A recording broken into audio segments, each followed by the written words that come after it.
Graduation for Jessica and Timothy from our farmer training course. This has been going on for basically 17 weeks. So that's pretty exciting. So welcome, and I'm glad that you all came to be able to be here and be a part of this. This is a brand new thing that we just started this year, and we're excited about it, and it has been a very good, successful program. And so we're excited to continue doing this in the future. We're going to start with an opening prayer. I've asked Peter Jenkins to come and offer that.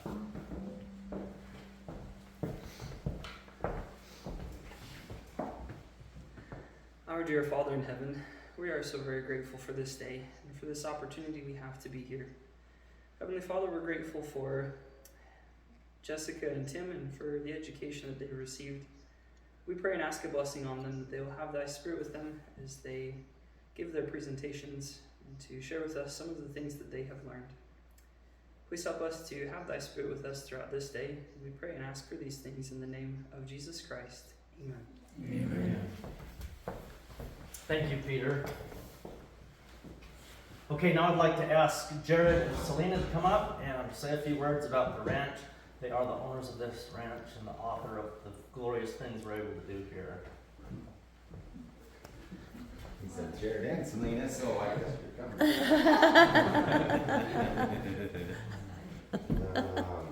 Okay. I'll let you go first. Okay. Well, we're grateful that all of you came. I think this is a neat thing, and we are very grateful to have the Mills here on the ranch. We had a vision that the ranch would be more than just a place to run cows and grow grass, that it would be a place of learning. And we kind of have been piddling away at that for years, and we're starting to see that it is gaining traction. And so we're really grateful to see fruit from that vision we created years ago. Literally. Yep. So I think education is super important, and I really appreciate the way that William has it structured so that it's more than just book learning, it's experiential learning, and you have tangible things. I mean, you look at all that these people were able to produce in one season, and that is pretty miraculous, right? I mean, it's like you didn't make it happen, but it wouldn't have happened without you. God's hand is in it. Nature has to do the part, but we have to plant the seeds and pull the weeds and do the things, water it. Oh yeah, do the things so that it will grow. And so just as that, the fruit has grown, I think hopefully you guys can see that you guys too have grown, and that you'll be able to go on and yield fruit. And whatever it is, whatever your next step in life is. So, congratulations, Tim and Jess. We're really excited for you and grateful for all of your hard work this year. Been listening to a couple of things, and I guess what's on my mind is that we are not here to be like, how can I get better and have all the things that I want in my life, but how can I serve? And I just love that you guys are learning such a valuable thing that's going to bless so many people's lives, and we're honored that you spent that time here learning. Yep. Okay.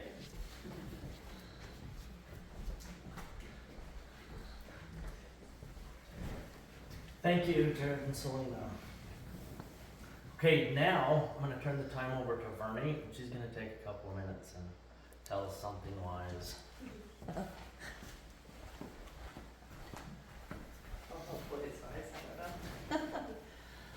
There's this wonderful old Greek saying that William and I have loved our whole life that says, great civilizations grow when old men plant trees under whose shade they will never sit.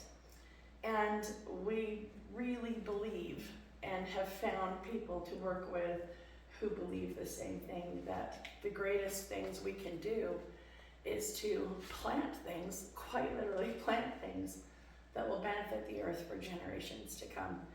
And it has been such an honor to work with two amazing youth who have that same vision. No matter what you go out into the world and plant, from here on, whether it's trees or families or friendships or community involvement, you're going to grow a great society because of who you are and what you have learned. And I'm so grateful for that. What we do here, what the Sorenses are doing and what William is doing is so much more than just agriculture. It's so much bigger than one field of growth. You know, Jared and Selena do a lot of homeopathic farming.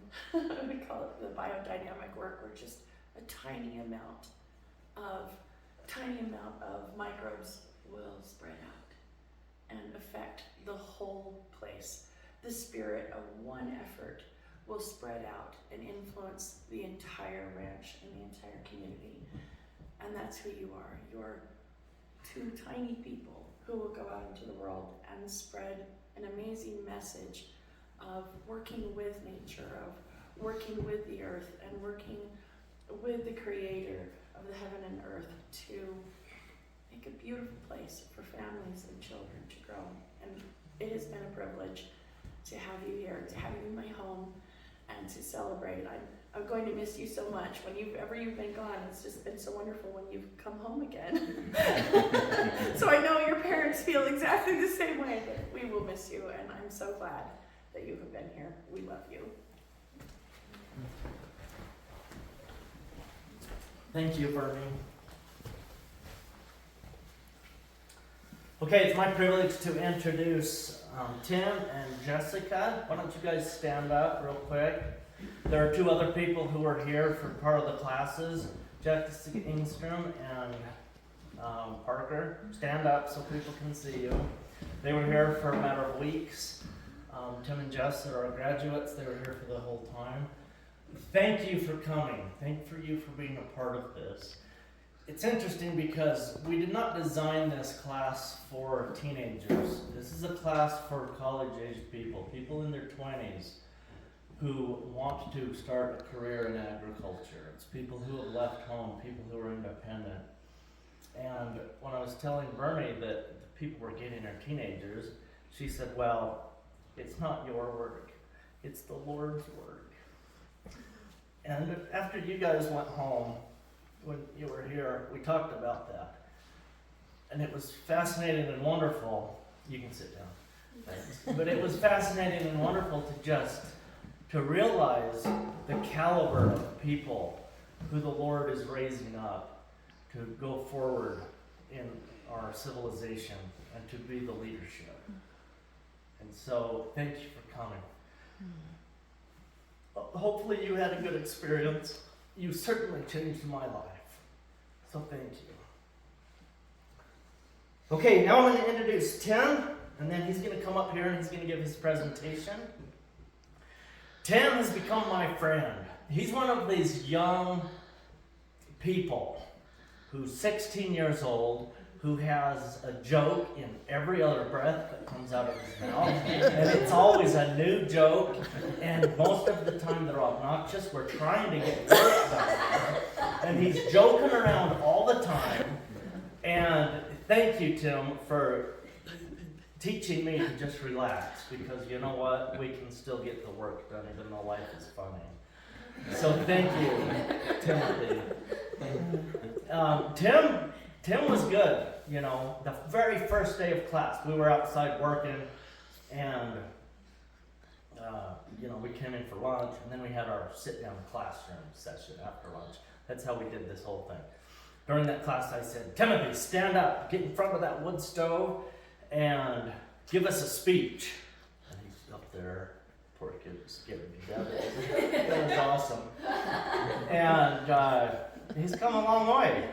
I think we were on our feet probably 95% of the classes talking and talking. Because if we don't talk about the changes in the world, then nobody knows. We have to be able to articulate our visions to make positive change in the world and to have that positive change. So Tim, go ahead and come up here and let's hear your presentation.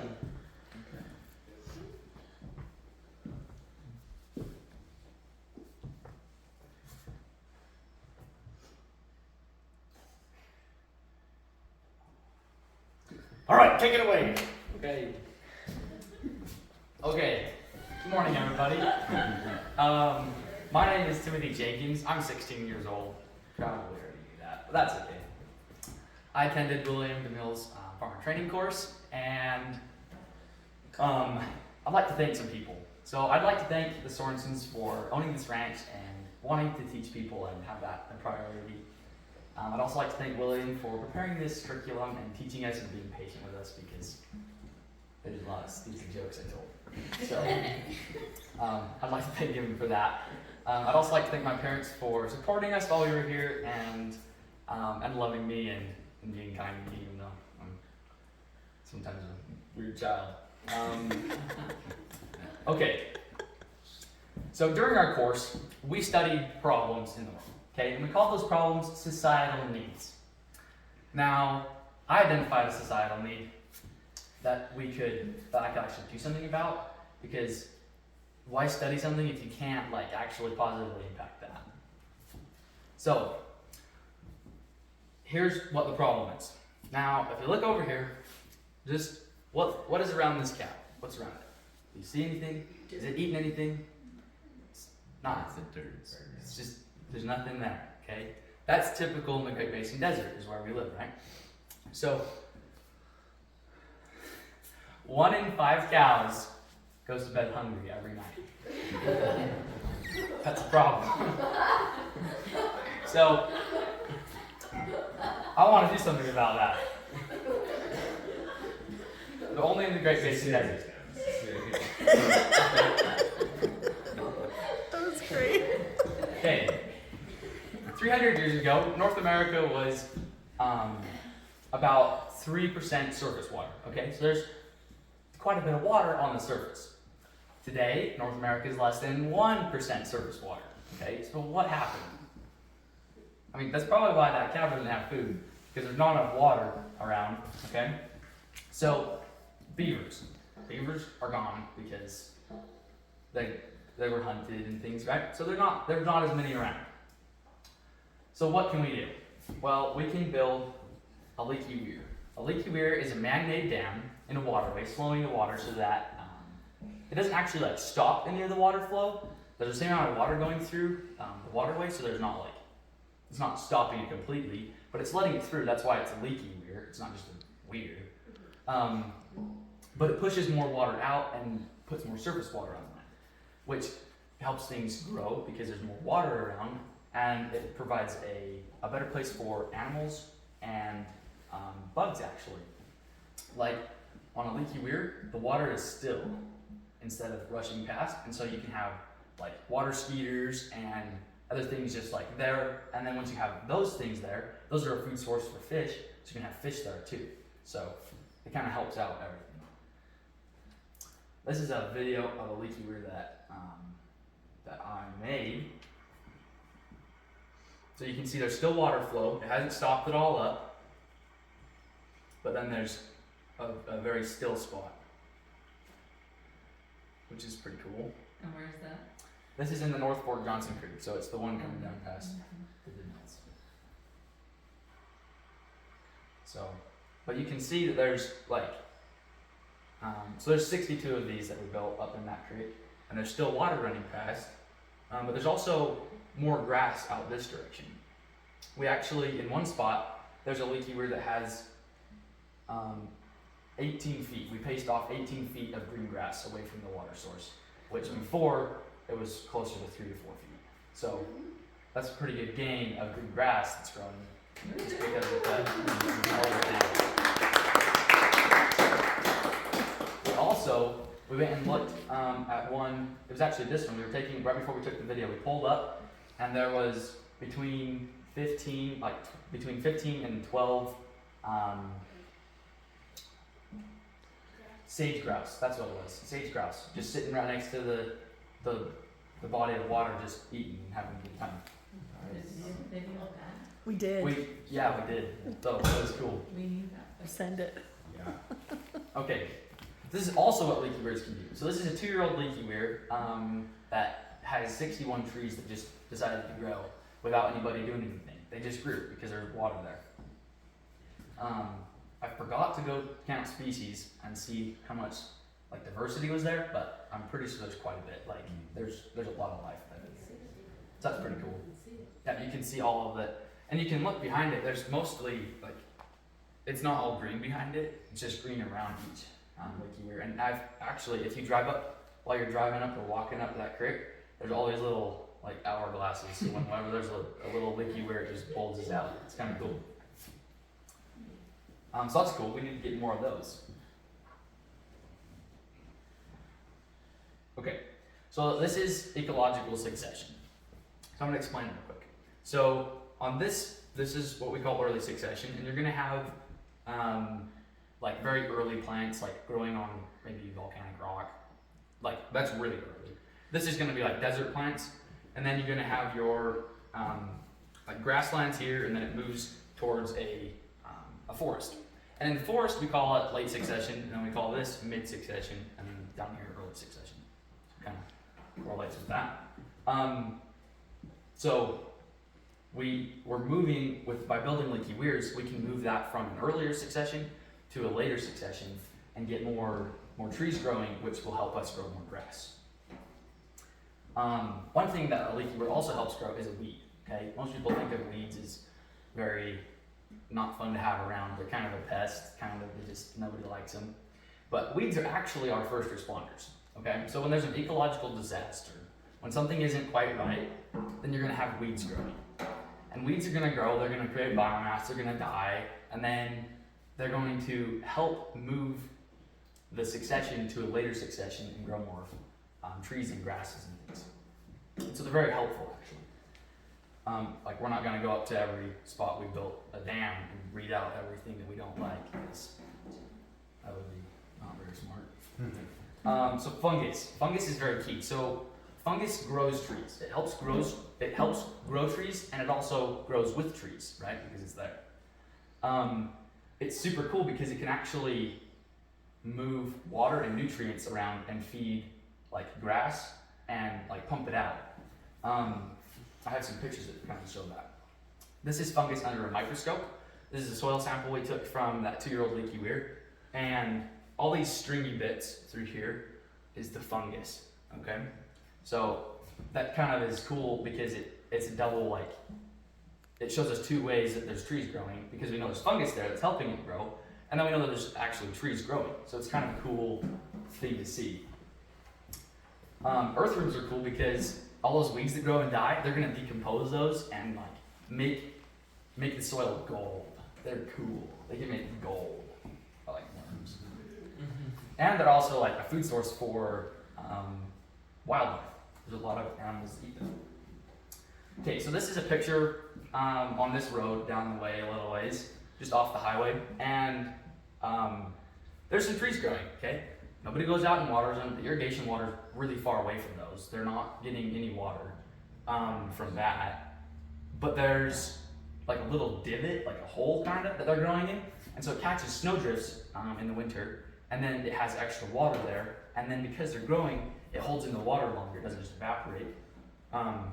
But it's cool because there's not much green grass around, but underneath there's like thick green grass, and it also is like between 5 and 10 degrees cooler when you walk in there. It's just like cooler. It's kind of weird. It's a weird experience. So that's cool. So if we had a bunch of divots like that, or we could actually, like little holes, we could grow more trees, because we know Mother Nature wants to grow trees. But if we're actually helping like irrigate those by having a long creek, then they'll grow a lot faster, because who knows how long those have been there. I don't know. The Not roads very are long. okay. Yeah. less than 10 years for sure. Probably like the last 6 years. Which is, I mean, the road's been there for a long time, right? So it's taken quite a while for them to get a jump start on things. So if we could irrigate and like have a place for them to grow, then they'll grow way faster. We can do it in a couple of years instead of a decade, however long. So these are coyote willows growing in like a drain off like area. Coyote willows usually like to grow right next to water. Like they like water. They like to be wet. But they're just growing where there's not water all the time. It's just like snow runoff and maybe a little bit of rain runoff, maybe. So that's cool that Mother Nature's also trying to grow them there. So if we could also get water there, they'll grow faster there too. So this is up on the ranch up that way. I'm on a different creek, and these trees are spreading away from the forest. They're expanding. It's growing bigger. But the water source is like 100 some odd feet away. So they're not getting, how are they getting water to grow? Like, they don't have water to grow. So that's where fungus comes in, and it's helping like push water around and get things growing, which is pretty cool. And the only reason why they're not just dying and staying like small is because they're managing the land properly, so the cows aren't just always eating them down when they're small. They're actually growing, which is super cool. So if you notice this grass up here real quick, it's mostly like dried out. But if you look 50 feet away in the forest, it's all green, and that's literally taken the same day. And this isn't irrigated either. That's still like 60 feet away from the water. And the water, I think the creek actually dried up a couple weeks before that. So it's not just the trees that are shading it, because that does help, but we need like more fungus out there helping things move and grow things, which is a key thing. There's also diversity. Let me go back to that slide real quick. If you look, it might be hard to see from far away, but there's not just grass and trees. There's like small like shrubs sometimes, and like there's other plants growing, and there's multiple kinds of grass. And so like it's all working together, because if it's just one kind of thing, it's kind of Mother Nature thinks something's wrong, and so it'll just not be right. It'll be a disaster, and it'll grow weeds. So it's kind of cool that there's actually more than one thing out there. Diversity is like many species growing together, and it's a lot of life, different kinds of life, and that's also key. Like if you look around this leaky weir, there's shrubs, there's like different kinds of grass, there's just a bunch of things growing, which is kind of cool because it can help mother each other grow bigger and stronger. Okay, this is another tree that's just growing in the same kind of place as this Coyote Willows, just kind of in the bottom of a little ravine. And it's been growing, I don't know how long it's been growing, but I bet if we had it watered, it would grow faster and bigger, and more of them would grow. So we can help grow a forest faster. Compost is cool and a key tool because you can make a compost that's biocomplete that has fungus in it, okay? We know fungus can help grow trees, so if you can go out and you can just introduce fungus in the soil, then you're gonna grow a tree faster, which is pretty cool. Like, just get it going, jumpstart it, so that's cool. So we know the water cycle is broken because that 1 in 5 cows is going to bed hungry. And the reason why that cow is going to bed hungry each night is because there's flooding in the Midwest and there's not much rain in the West, right? Because we've seen that, there's a lot of flooding back then. So what I want to do, here's the science why it's doing that. Because it didn't used to do that 300 years ago. So when you have like plants growing, it cools the ground, okay? Like, you know, when you walk out, you're walking barefoot on the pavement, it's really hot, and then you step into the grass and it's cool, and like, oh, that's great. The sun's been shining on both of them the same amount of time. So it's gonna cool the ground. So if you have more plants growing, it cools the ground, and when a rain cloud comes, it invites it and it wants to rain. But if it's bare ground, what happens is when the rain cloud comes, there's a high pressure because of all the heat, and it pushes the rain cloud away. So it's gonna be harder for it to rain. So if we have things growing like grass and trees, we're gonna get more rain here. The reason why we have not a whole lot of rain in the first place is because we don't have any beavers, which were a keystone species in keeping the grasslands growing, and just small things like that, and the way that we kind of started managing the land 100 years ago kind of started throwing things off. Okay, so cows and livestock are super key in growing a grassland or a forest or anything, because they can actually introduce microbes with their saliva when they bite off a plant. They also, if they're not eating a plant, then the plant will actually over time kill itself, because it will grow like all the tall stalks and then they'll die. They won't go anywhere because nothing moves them or trumples them or eats them. And then over time they shade out the younger stuff and the plant eventually dies. So we don't want that to happen, because if that happens, the earth will become a desert. And when that happens, there won't be any cows, because the cows aren't doing their job. But then if we don't have, if the earth becomes a desert, then everybody's gonna go like extinct. Everybody's gonna die because you can't support anybody in a desert, like a complete desert, which would happen. So we need livestock. That's a key tool. They also their manure also helps a lot because it moves weed, not weed, but it moves seeds and plants them everywhere, which is also cool. And many other things I'm not sure if we have time for. Okay, so the Permaculture Institute did some studies on forests, and they found in a food forest there are 7 layers that makes it very, very productive. So if we could have all those 7 layers, like we could have a super productive forest, which would also include grassland. But a green desert is no longer a desert, it's a forest or grassland. Forests and grasslands encourage rain. When it rains, it is no longer a desert. That's our goal. That's our goal. It's a better environment. 300 years ago, the Great Basin Desert was a grassland, with beavers as a keystone species. Today, I can restore surface water, grass, legumes, forbs, rushes, sedges, shrubs, vines, taproots, and fibrous roots by building leaky weirs. Once this is restored, it will impact the water cycle, mineral cycle, ecological succession, and energy flow from the sun. With these 4 ecological cycles restored, the Great Basin Desert will once again become a lush green place for people to thrive. Greening the desert fixes economies, communities, personal finances, and raises our culture to new levels. Okay, I have some pictures of leaky weirs, in conclusion to that, that are just kind of cool. Just a select few of them. These ones are cool because this is a couple weeks, I think like 3 weeks after we made them, and you can see there's more, the grass is moving out a little bit, and it's kind of getting greener, which is cool. But they're just kind of cool. I like weirs. It's cool to see how still the water can be, even though it's still rushing on the other side of it. Any questions? Way cool. How long did it take you to build, like, an individual one, that size of the tree? Between 5 and 10 minutes, depending on who's helping. So, Couple people, 3 people. Nice. So when did you build those? Let me start looking at this. 4 or 5 weeks ago. Yeah. 4 to 5 weeks ago, and we're already seeing an ecological impact.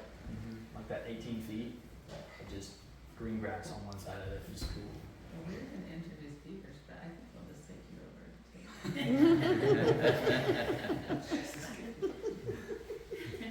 Can you believe it? I need a beaver cap or something. That's pretty awesome. Yeah, I feel like a little boy playing in water. This is so much fun. So what do you think the practicality of that is on large landscapes? I mean, you impacted, I don't know, that field's 700 acres, and no doubt it impacts all 700 acres to some extent, but if you take some of the ranches in Nevada are 1 million acres, do you feel like this would be feasible, economically, and from a manpower standpoint, to be able to do it on a 1 million acre ranch? I mean, you might be able to. I mean, there's also other things you could do. Like you could build swales, which would help a lot, and I mean that would be a lot of manpower, but you got a dozer and a track hoe, it wouldn't be too hard, and you could hold a lot more water on the land, which would help more, I think, in some cases than just irrigating. Because if you can have a spot that there's extra snow stays there or rainwater stops from running off there, then it'll eventually expand up above that if it's downhill, and you can get a forest to grow there without doing anything after. I don't know if that answered that. But maybe leaky weirs can help in a lot of cases. If you have it can hold more water on the land, which is also a key thing. Because if you have if you just have a stream running through your property and it leaves your property after it gets to the bottom, you want to hold as much of that on your land as you can and be would be the ideal place to start on a landscape? Probably like up higher, because it'll soak into the land and then spread out from there, and usually goes downhill because water does that. Yeah. And so if you have a big pond at the top, it'll soak down and you can get it'll like kind of branch out and you'll get more like grass growing, not even because there's water on top, but because it's underneath. Yeah. So Huh. yeah. That's pretty cool. You need to do a TED Talk. I was just thinking you need to go with Jared and speak to a group of people in December that he's going to speak to. And you hear that part about the weir and Call it TikTok. Tim Talk. The TikTok, TikTok. yeah, they need to see your results and your data from and the sagebrush pictures. Yeah.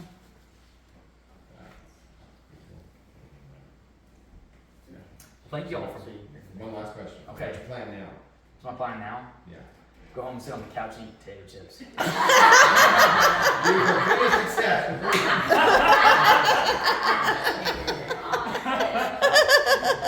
Down here. I put up with that for 17 weeks. No. Apparently he's thought about it because it didn't even slow him down.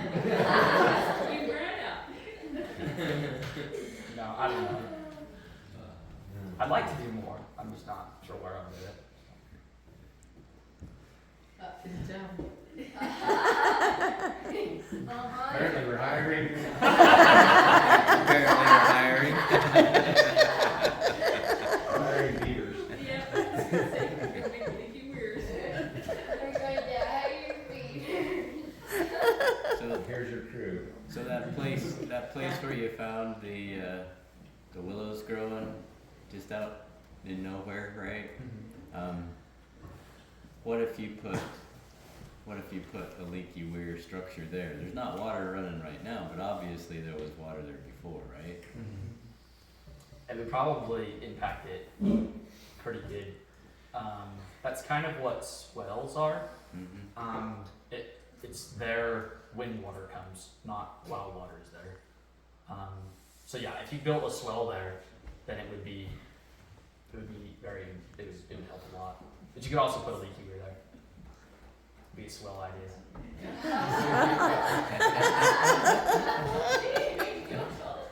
I could have missed that. Puns and dad jokes all over the place.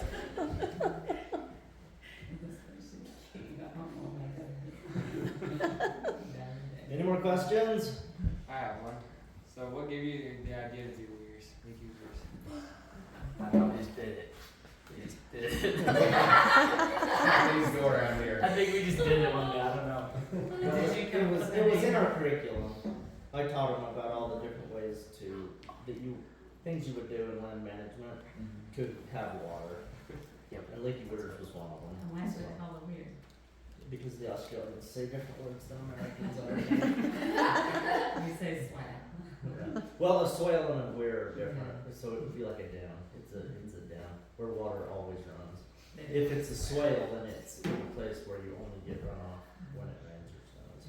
So that would be the difference. So did you watch the video on the Tucson swales? Yeah. It's sad that they didn't make more of them or actually strategically place them. You've seen aerial pictures of those? They're not even they just are everywhere. But it's amazing how much vegetation is growing. Yeah. Do you think maybe they did them multiple directions to see which ones would hold water better? They're not even direct, they're not even, it's not like they're angled with each other or anything, they're just kind of, they didn't survey it, they just built them. That's what you do in the Great Depression when you have, yeah, when you need labor, when you have lots of labor, you're like, let's just go build some stuff. Might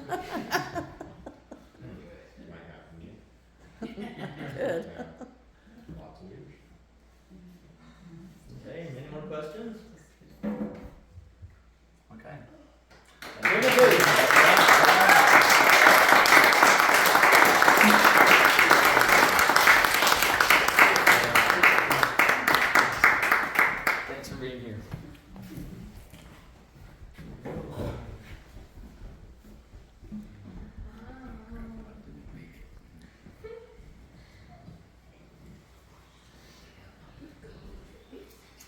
Okay, now I get to introduce Jessica. Jessica actually came last year. It was such a pleasure to have her working here on the ranch and in the greenhouses that is the straw that broke the camel's back to make me do this 17-week course. I think if I would have had other people, there's a possibility I would have said, I'm never doing that. But Jessica was just so delightful and so easy to work with that I thought, you know what? If I could get people like her, I would do this. I even told Vernon that one day.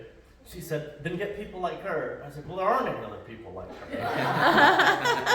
But anyway, obviously I think pretty highly of Jessica. Jessica has a lot of brilliant gifts and talents. Most of them are very quiet. She probably could do very well in a psychology career being a counselor. Because I think if she was a counselor of some kind, people would be healed who talked to her. And it's interesting to watch her interact with Mother Nature and with the earth.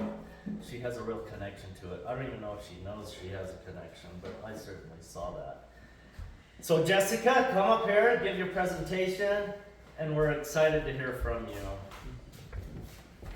Alright. Hello, my name is Jessica Jenkins, like you just said. I'm 18 years old. I'm from Roy, Utah. I came here to Clover Valley, Nevada to take William DeMille's 17-week farmer training course. I'm glad I came. I'd like to thank my family for being here, for supporting me and loving me. I'd like to thank William for putting this curriculum together and for mentoring me and for helping me and pushing me out of my comfort zone. I'm very thankful for the Sorensens and for the good food and for this range that they have and are allowing us to use.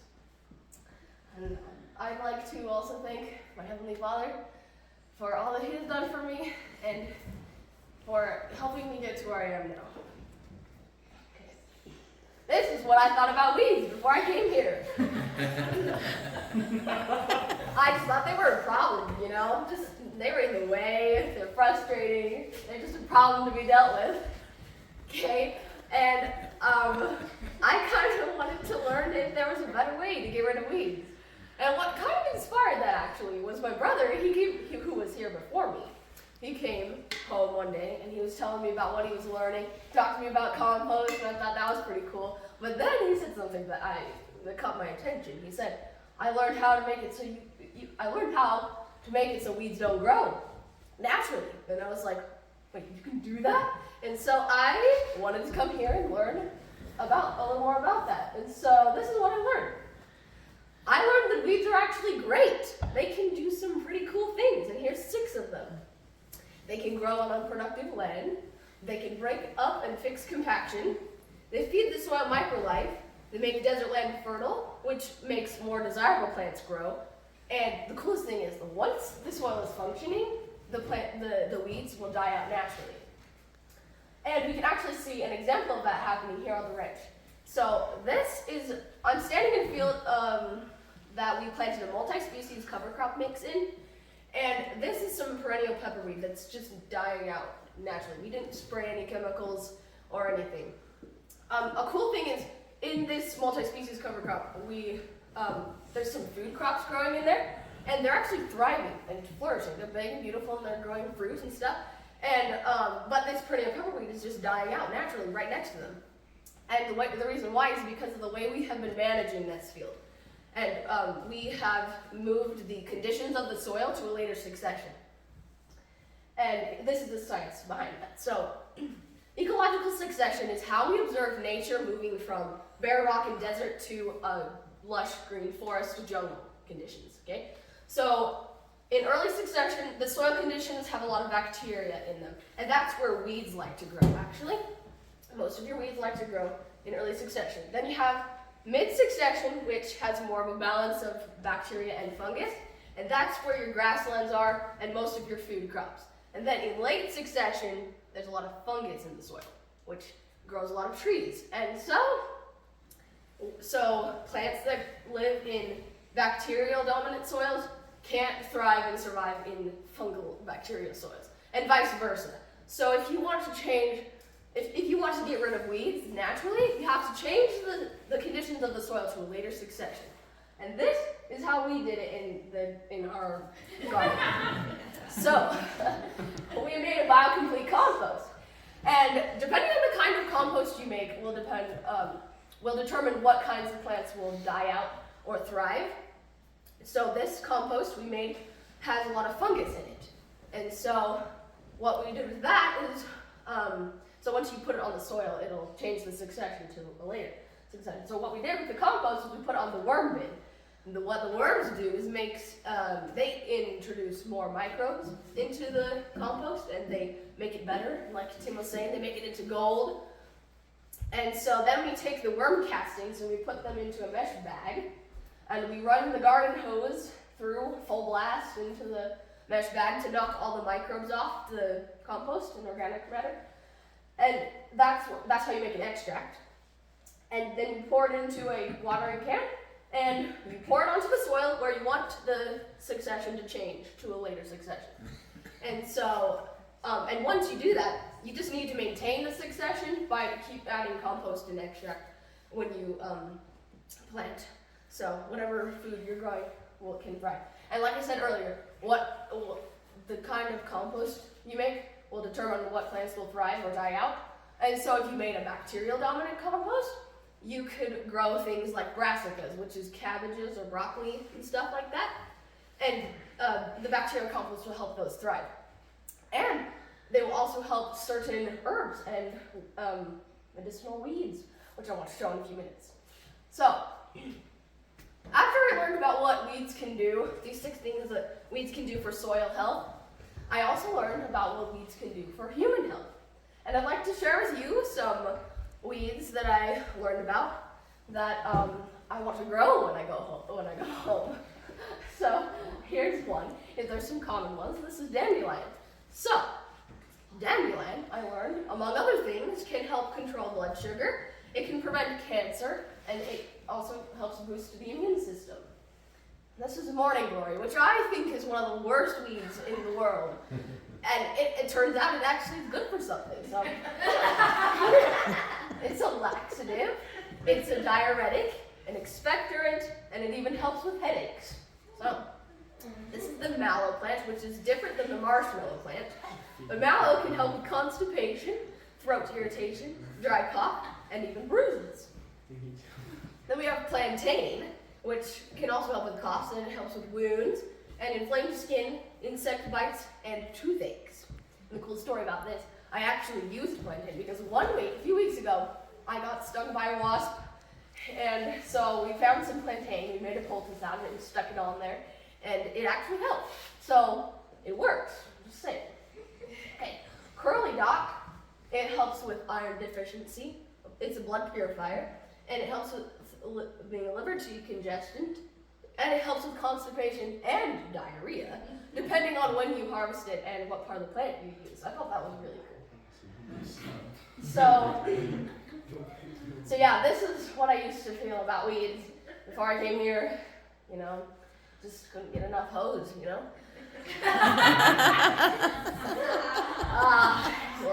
things were everywhere. And they made me want to cry. They nearly killed me. They nearly killed me. But now that I have learned what weeds can do for soil health and for human health, I have come to really appreciate them. And I'm thankful for weeds and their purpose in ecology. And I've also seen the natural beauty that weeds can have. Like half this bouquet is actually a bunch of weeds that we just gathered. It was really fun. But, so what I want to do with the education that I've gotten and learned about weeds, I want to go home and I want to grow some of these weeds, and ones I haven't mentioned, but are also considered weeds. I want to grow them for medicinal purposes, to bless my family and the community, and to make the world a better place. So, do you have any questions?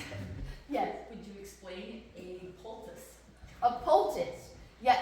So poultice, I need to do more research about this though. I just started in this, but how I understand it is you make a paste or something that's not like runny, but it's also not dry. It's kind of in between. And you put it on like a bug bite, like a spider bite, and as it dries, it pulls the poison out or just any infection. That's what a poultice does. And you can do it with a lot of things, but I need to do more research on this. I'm just starting out learning about herbology stuff, but I'm excited. So yeah, any other questions? What's your favorite weed? My favorite weed? Ooh, I don't know. Thistle's really fun. It is. I forgot all the cool things that it can do, but I think one of the things, if I remember right, I think it can also help with cancer and something else. Like I said, I need to do more research on these. These were just the main ones that I did research on, but I like thistle. It's really pretty. I think there's actually some thistle in this bouquet. Yeah, right there. There's some thistle. It's fun. It's obviously a pest, first thing, but it's helpful for some reason. So have you researched a market for the herbs? Not yet. I should. Because when we were in Colorado, we went to a place there that's kind of the guru of the biodynamic world. So Okay. homeopathy for land. He's amazing, and he has had a lady that would come and plant herbs on his place there. Ooh. And because of the quality, it was growing it without pesticides and all that stuff. She was growing these certain plants, and because of the biodynamic factor, they're highly sought after. Oh. And the people in that area, what they paid for it was just kind of crazy. Ooh. I'll have to get in on that or something. I don't know about in Utah, but Colorado's not too far away from you. Yeah, that's cool. Thanks for sharing that. I'm gonna have to look into that for sure.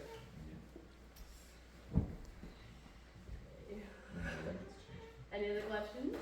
Will you be Yes. planning on selling like the herbs to people so that they can have them? Possibly. For now, I kind of want to start with something small and just work my way up. So I might eventually. I'm not really sure yet. But I think it'd be cool. I mean, if people want to come buy some from me, if I have them, I guess I'll sell them. I haven't really thought about it. I'm scared to ask the question again, but what are you gonna do now? What am I gonna do now? I wish you stopped and thought about it. I'm gonna go home and I'm gonna plant some of the herbs. We planted, me and William, we put some of the herbs into pots, and I'm gonna take some of those home. And I'm gonna plant some. We got some chamomile and yarrow. We also have plantain. We at one point had tobacco, but it died, so that was disappointing. But tobacco's really cool. It can help with bruises, which is mostly. So yeah. Anyway. Yeah. It's gonna be fun. I want to see your plant. Yeah, I forgot to. I think we were gonna bring them, but then we forgot. But that's okay. I just did the greenhouse, so. Pretty good. Hey, any more questions?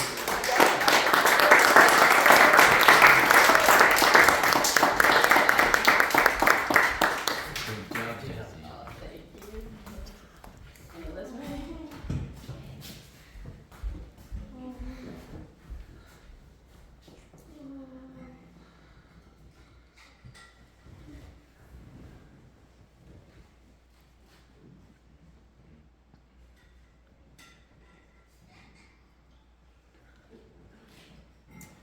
Okay, so I have a lot to say. Nobody's surprised by that, are you? Does anybody need a drink or the restroom before I get started? You're gonna have Feel free, it's all right there. Okay, so I'm going to get started.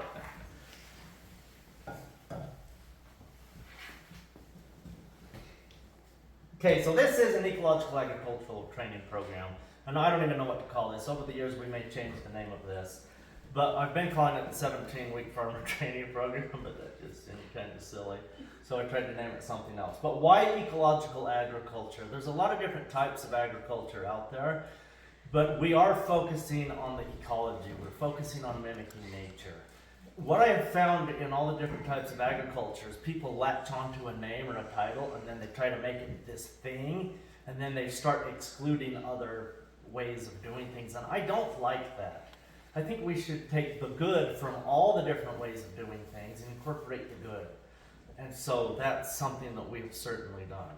There's a lot that can be said about the reductionist science from the university system. Fantastic. We would not be where we are today without that. And there's a lot to be said about the holistic science and everything we've learned about that. If we didn't have that, we would be doomed. Well, we need both of those perspectives. And there's so many others. If you look at corporate agriculture and how they're able to take a massive amount of food so that all people, there's food available in stores all the time. It has its challenges, as each of these have their challenges, but the good things that they're able to do is fantastic. So let's take the good from everybody's way of doing it and incorporate that into food production. Now, we wouldn't incorporate all of it into all production, but let's not just throw something away because there's one thing we don't like. I don't think that's a good idea, and it's not a good way to move forward. We focused on 4 things in this 17-week course. We focused on soil health, ecological health, human health, and vegetable production. We didn't have a lot of human health classes. Here was our class on that. I'll give it to you. It takes a couple of seconds. Grow your own food, eat your own food, you will be healthy. That was it. Okay? But it's still in here. It's on the diploma that these guys are getting today. Because the closer we are to our food supply, the better our health is. And that's just the way it is. It's the way it has always been in human history. When you start seeing breakdowns in health, it's because people didn't have enough food or they didn't have the quality food. And you can see that throughout history at different times. There's been corporatized food and food that has been shipped long distances for thousands of years. The Romans were shipping food across the Mediterranean. This is not a new thing to import food. So some of the problems that agriculture has have been problems that have been around for a long, long time. I don't think we have a food shortage problem today, even though the news has been talking about that for the last year since the pandemic.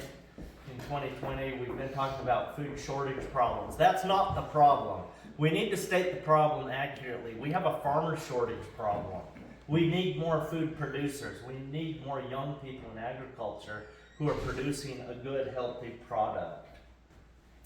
We probably have hard times ahead of us. I ask everybody I meet, I asked Brian and Carrie this last night, but everybody I meet, I ask them, do you think there's a big societal problem coming? Is the end of the world just right around the corner, that type of thing? And 100% of people I ask that to say yes.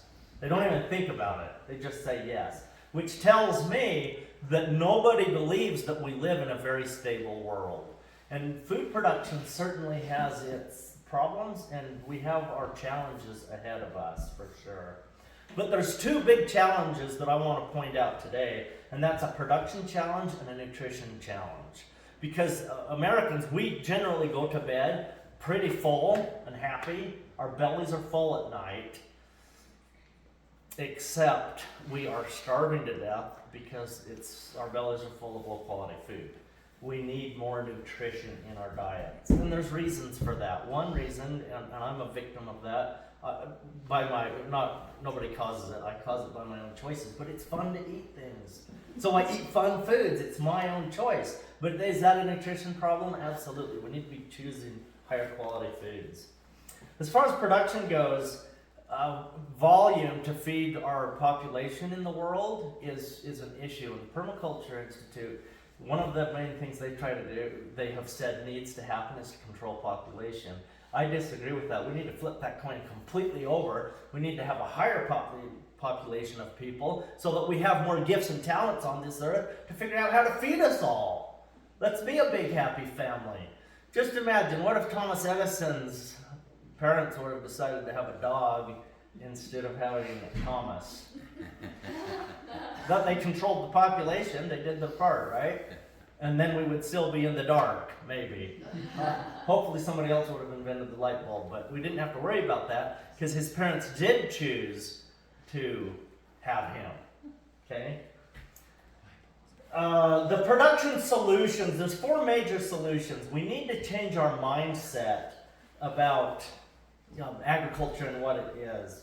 The consumers and producers both need to change our mindset.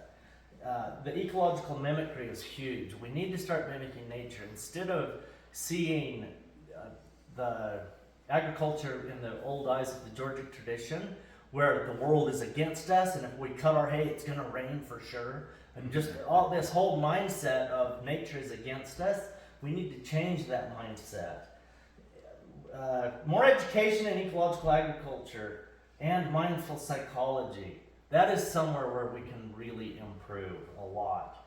We need to see the benefits of how the most nutritious food produced is in nature. If we go into nature, that's where we find the most nutrient-dense food. It's where we find the most vitamins and the most minerals. And we find the most calories per acre.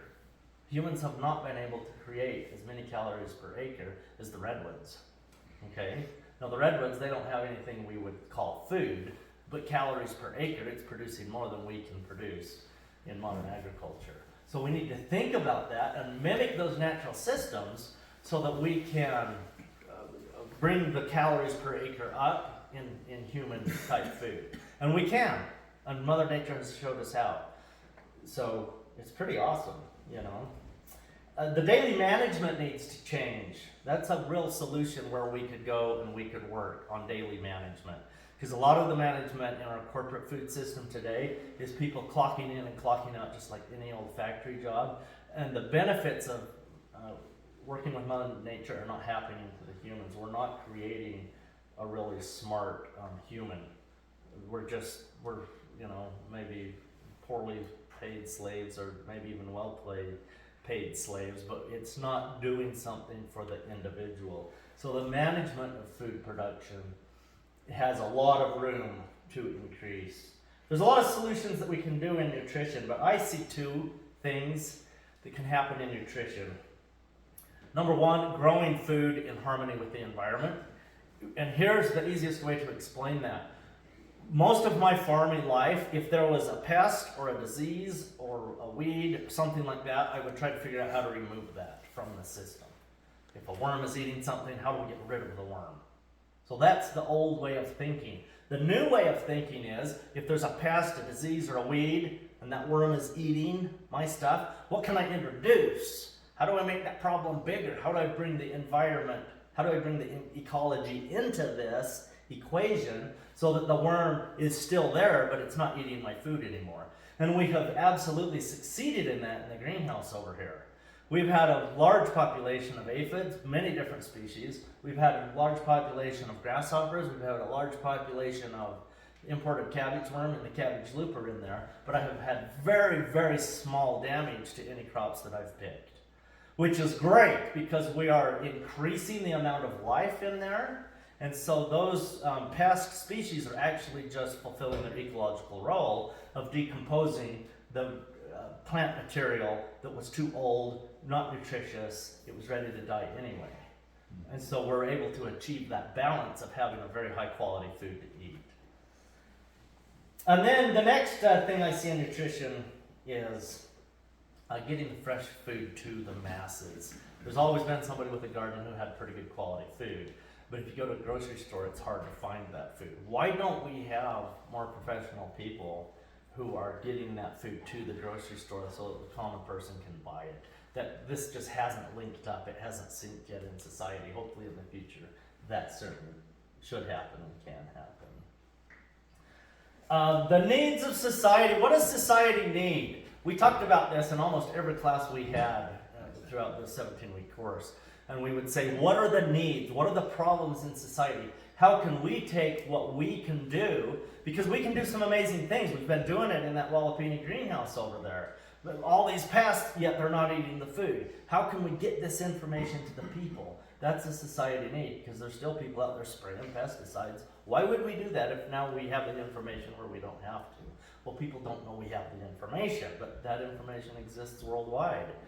But there's just not enough producers who know it yet. So we need to get that there. So in our class, we talked about societal needs, and there were dozens of them. I have a list on the next slide about some of the ones that we identified.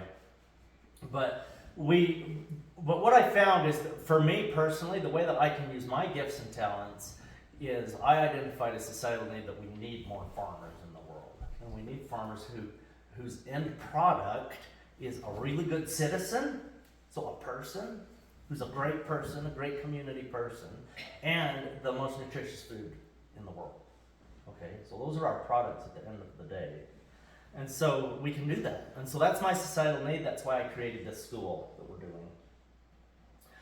And these are the 6 things that I do. I have my free YouTube channel. I have my Zoom meeting on Thursday nights. I've got my Patreon subscription. You have access to my entire video library, over 300 videos of how to do all these amazing things.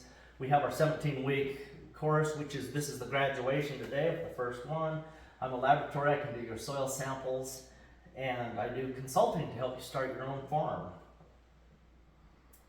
And here's just a short list of some of the societal needs. I'm not even going to read all these today. But the fact that we need education, we need harmony between producers and consumers. In the last 50 years, the disconnect between producers and consumers has grown every year. It's getting bigger and bigger and bigger and bigger. Go to a farmer's market and sell food. If you have a person there who has certain dietary needs, they're scared to death when they are talking to you because maybe you are going to make them sick when you eat their food. And what does that do to the farmer? Well, it makes them feel bad because, oh, they hate my food. You know, but once you get a really good relationship with a farmer, you can sell all the food you want to that person who you have a great relationship with. So sometimes it works, but sometimes it doesn't. But there are all kinds of documentaries out there today. You can probably watch hundreds of them about this whole disconnect. You know, farmers are bad because they spray stuff, and it's the farmer's fault. We see that all the time. That isn't necessarily true, but it's certainly something that's being happening, and the propaganda is certainly being spread. So there's all these needs that we need to bring the consumer and the producer together. We need to become friends. Now, let me move on here. Have you guys seen this slide before? No. We look at this slide almost every day during this course. Okay? So in the first month, they learned all of this stuff. And so I promised him I wouldn't put him on the spot. But if I said, Jessica, what are the 8 important organisms, she can just bam, bam, bam. And in the first month, after 5 weeks, both of these guys were able to stand up and just spew this stuff off. And if you look down here, this is what I would ask them. So on this one slide, I would ask anywhere from 85 to 100 questions, because I would go to, like number 1 there is, what is the interaction? And so I would just pick anything random on here. Energy flow and the porosphere. What is the interaction between those two? They'd have to stand there in front of the wood stove and orate. It was almost torture. We shouldn't even talk about what happened in this class. I might go to jail. It was not nice. But it was great, and they became brilliant at this stuff. So this is what they learned in the first 5 weeks in the first month. The second month, we went into the ecological role of these 7 important things. Because pests are not a pest. Disease is not a disease. Weeds are not weeds. They have an ecological role that they play in ecology. If you move away from an agricultural system and you go into a very healthy ecology anywhere in the environment, just pick a place, and then you go see what those species are doing that we call pests in agriculture, they do something very different, which is pretty great. And they have a role. So why not have them play that role in our food growing system? I mean, why not? So we have been doing that. And what we find is that our food has more flavor, has more color, has more nutrition. People want to eat it because it tastes better. And so we understand the ecological role of these things. We understand the attributes of the soil. The soil is alive. It's all of these beautiful things. And it's not dirt. There's a very big difference between dirt and soil. And then we understood the tools and how we use those tools. And here again, I punished them and made them tell me all the interactions. I would go to this slide and I would pick something off of here, and then I would say, what is a tool you would use? And they would have to talk about that, which is pretty great. And then the third month. In the third month, we brought in a lot of the permaculture teachings, which is some pretty brilliant stuff. We learned about the 7 layers of plants and how you can maximize 1 square foot. So nobody really farms 1 square foot, but if you think in terms of that, you could put 1 carrot seed in 1 square foot. Well, you can grow a lot more than 1 carrot in 1 square foot, right? You could easily grow 12 carrots in 1 square foot, maybe 20, you know. So how do we maximize our square footage? So let's just say we had a 10-acre farm.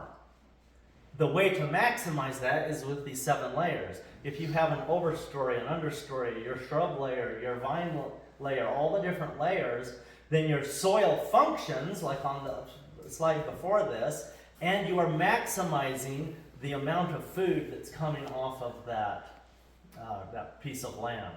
If you take 1 layer out, then you have lowered your total number of calories that you can produce on that square foot. Okay, here's a little chart. I can't do a talk without having a chart, but there's 4 groups, okay? There's a lot more, but these are 4 I just want to talk about. There's ecological agriculture, there's the corporate university agriculture, pastoral agriculture, and Georgic agriculture. And they view the purpose of agriculture differently, okay? Ecological agriculture, their view is to mimic nature. Let's mimic nature, and then that's the way to do it. The university agriculture, or corporate agriculture, same group, they see agriculture as a way to make money. We make money. If it doesn't make money, we don't do it. We have to make money. The pastoral agriculture, they are more about worshiping the earth. Okay, the earth is beautiful, it's wonderful, we can go out there, we can sit there, it's the perfect setting for love and picnics and all that kind of thing. Alright? Georgic agriculture, they view the world as nature is in opposition to the work that I'm trying to do. And so these are the views. Now, which one do I like and which one do I hate? I love them all. It's just interesting to see that everybody coming into agriculture, they're going to have different ways of seeing this. They're going to have different ways of interpreting what they're doing.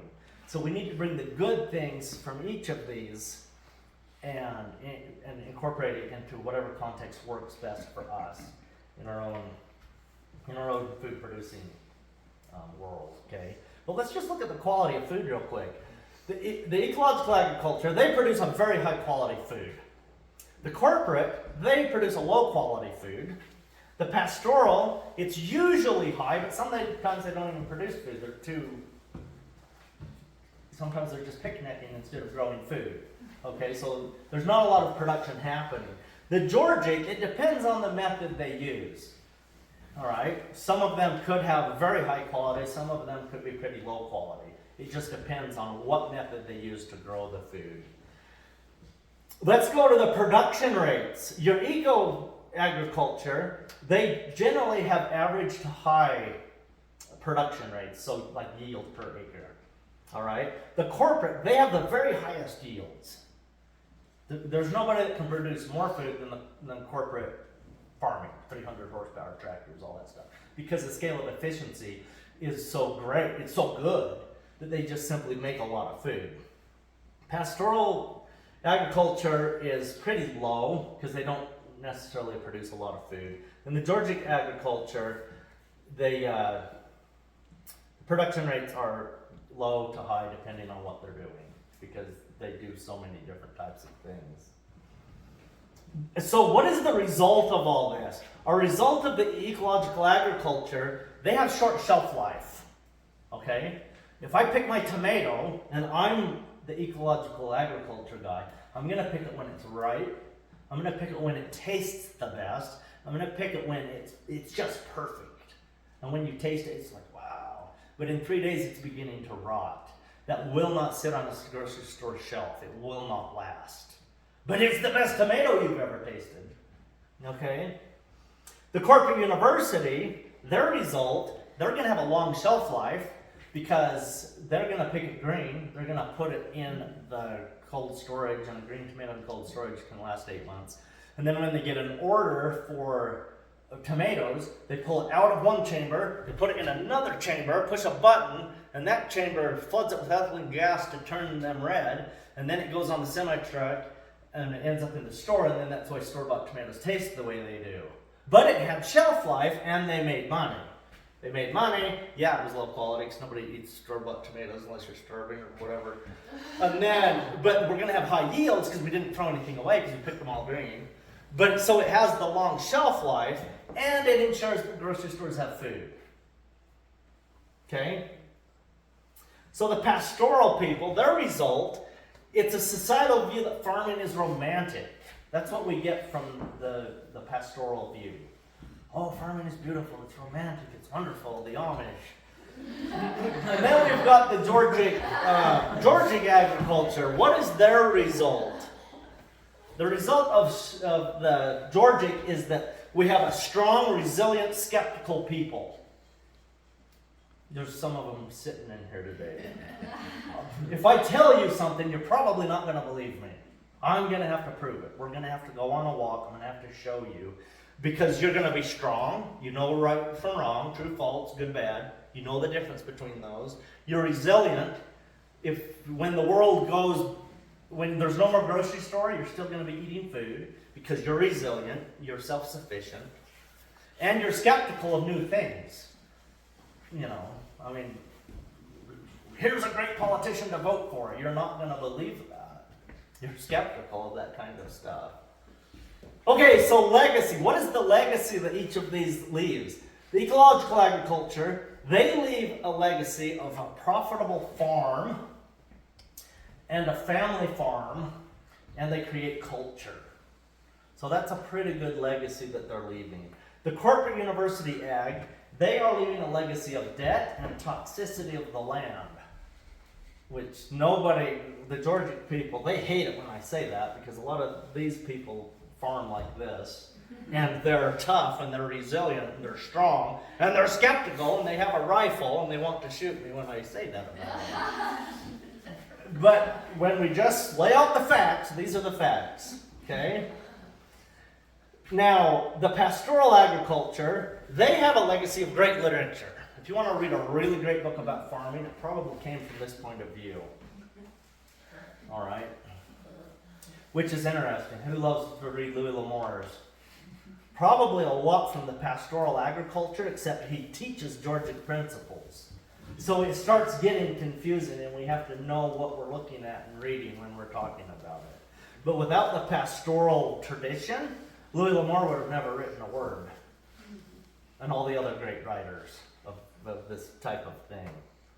All right? So what is the legacy of the Georgic? Is that where we were? Mm-hmm. So the legacy that the Georgic, they leave us a moral world. We're moral. We know true, false, good, bad, right, wrong. They give us a freedom world where we have freedom, free government, free people. They give us a loving world. Families who love each other, we care about each other, we will fight for something that we love and enjoy. And we have an independent citizenry. People who will be independent and can take care of themselves.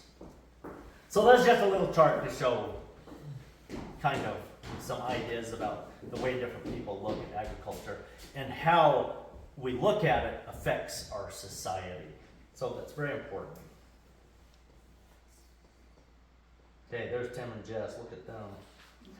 Okay, so this is their graduation. Congratulations. Tim, Jess, come up here, and I'm going to give you your diplomas. Come stand here.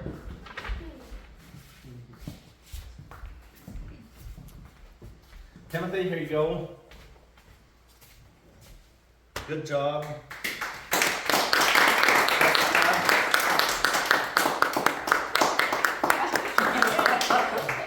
Okay, these guys worked harder than you probably know. They were up early. They were up at 6 o'clock most days. And they had chores to do and breakfast to get before 9. And then at 9 we started working on projects together until noon. And then they had an hour off for lunch. And then at 1, we sat in class for anywhere from 2 to 4 hours a day. And then after that, we went back out and worked quite a while for another 3 or 4 hours in the evening. We would stop. If it was super hot outside, we would stop about 4. If it was not as hot, we would go sometimes till 6. There were a few 7 and 8 o'clock nights. So they worked very hard, and you guys are good. You graduated, and they know more than they think. So if you guys need to start a farm, ask them the questions. They have the answers. And so yeah. Anyway, this is the end. Let's.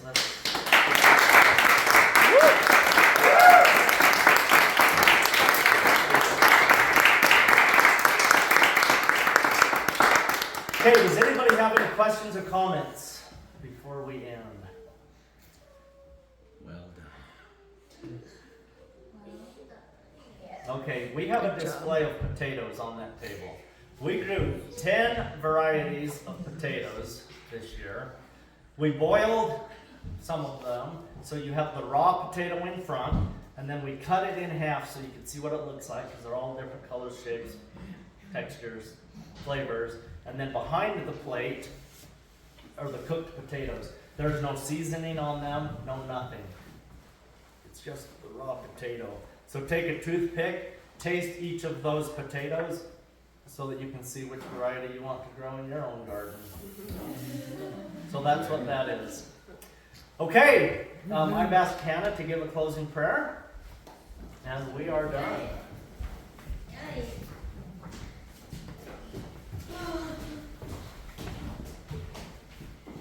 Our dear Heavenly Father, we are so very grateful for this day. We're thankful for the opportunity that we had to come and listen to Jessica and Tim present their, what they've learned this summer. And we're thankful for all the things that we were able to learn from them, and just bless us that we will be able to have an enjoyable rest of our day today and take what we learned and apply it in any way that we can. And we say these things in the name of Jesus Christ. Amen.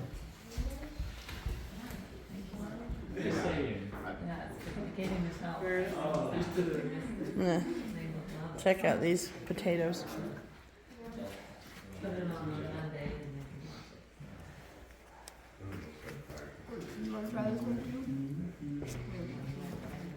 So good.